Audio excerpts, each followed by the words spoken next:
नमस्कार जय जगन्नाथ व्यूअर्स आपण मानक सोमलेन्सियास चैनल को स्वागत करुच्ची।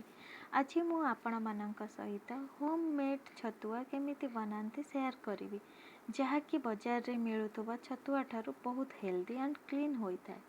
आउ एही छतुआ को आपण माने छोट पिलांक ठारू आरंभ करके वयस्क लोक मानक पई मध्य सकाळर ब्रेकफास्ट भाबे खाई परिबे। तेणु चलते डेरी नक स्टार्ट करवा छतुआ केमिति बनाती।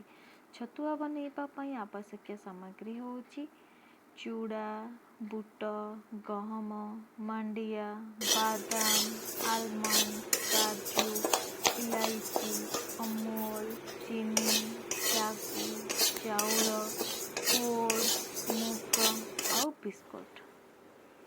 यह बनइबार प्रणाली हूँ प्रथम आम कड़ई को गरम करनवा से ही कड़ई रे रखि चूड़ा को पकई भाजी तापर रखि चाउल को भी भाजी नवा, गहम को भी भाजी नवा, मांडिया को भी भाजवा, सागु, मुग, काजू, आलमंड को भी 1 by 1 करके भाजी नवा। यही सब को भाजी सारी टिके टाइम ठंडा हाँपाई छाड़ीदवा। यापर यही सब को मिसई ग्राइंड करनवा। एबे रेडी हो जाइए आमर छतुआ रेसिपी।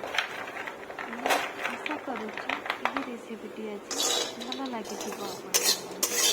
जदि आज रेसिपीटी भल लगी थाए लाइक शेयर सब्सक्राइब करेंगे।